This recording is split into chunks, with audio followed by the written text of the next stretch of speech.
जुदि मोजां सानदोंब्ला दिनैहाय मानो दुलाराय बर' फरायसा आफादनि आफादगिरि दिपेन बर'आ दिनै दुलाराय एबसु जिल्ला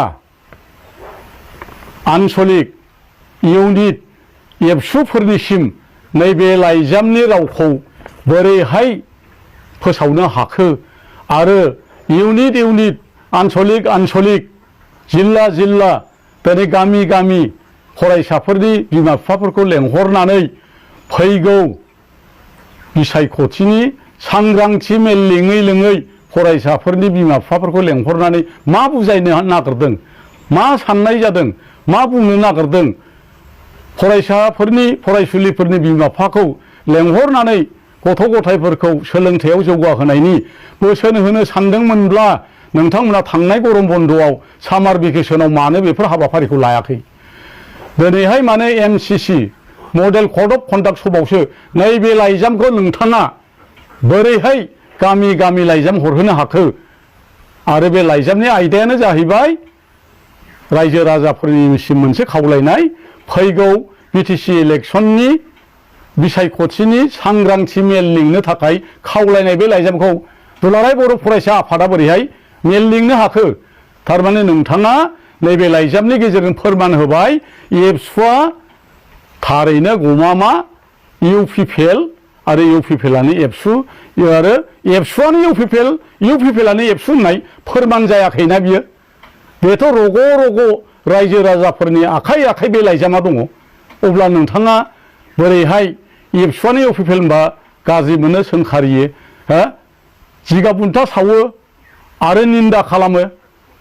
जिल्लानि आनसलिकनि ब्लकनि फरायसाफोरखौ गोथां गोथिं दैदेननानै नोंथांमोना फुथुला सावहैयो, बोसोन हरो सोंखारिनो, बायदि रावजों सोंखारियो।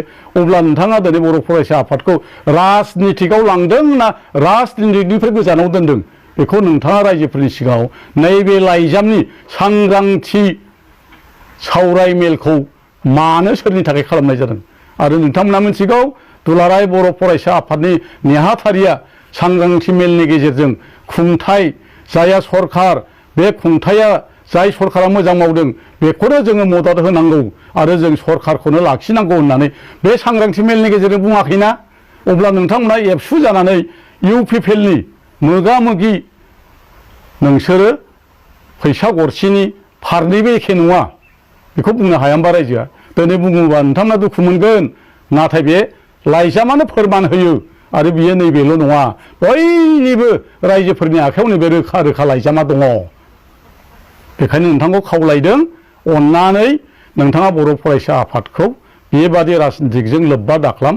आरो राजनितिकजों लोब्बा खालामोबा जोंनि बर' फरायसा आफादा थांनानै थानाय नङा।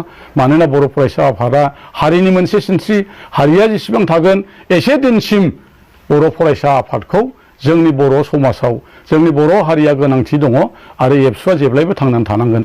नाथाय दानि एबसुआव माखासे दैदेनगिरिफोरनि बिबान लानानै थानाय माखासे दैदेनगिरिफ्रासो दिनै गाज्रि लामाथिं एबा बेफोरबादि राजनितिजों लोब्बा लानानै दिनै गोग्गो मोनसे फरायसा आफादखौ दिनै मोस्लेट आरो गुबुंले खालामनो नागिरनायखौ जों नुनो मोनदों। बेनिखायनो जेब्लायबो जाहाथे रायजो राजाफ्रा एबसुखौ निन्दा खालामा, नाथाय एबसुनि माखासे दैदेनगिरिफोरखौ नोजोर होयो।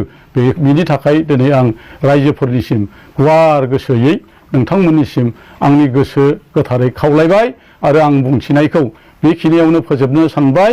बेनिखायनो फैगौ 22 थारिखआव बिनि फिननायखौ होनो थाखाय साफ्रोमबो रायजो राजाफोरखौ जायहा 15 बोसोर 16 बोसोराव मावनानै जौगाखांहोदोंमोन, BTCखौ गोख्रों आरो गोग्गो दैदेननायजों सरकार दैदेनबोदोंमोन आरो रायजो राजानिसिम अनसुंथाइ लांनो हादोंमोन, बेखौनो लाबोफिननानै BPFनो भट होनानै जाहाथे जों सरकार दानो हायो आरो BPFआ हाग्रामा महिलारिखौ लानानै BTCनि गोमानो नागिरनाय गासिबो पावार एन्ड फांसनखौ लाबोफिननो हायो।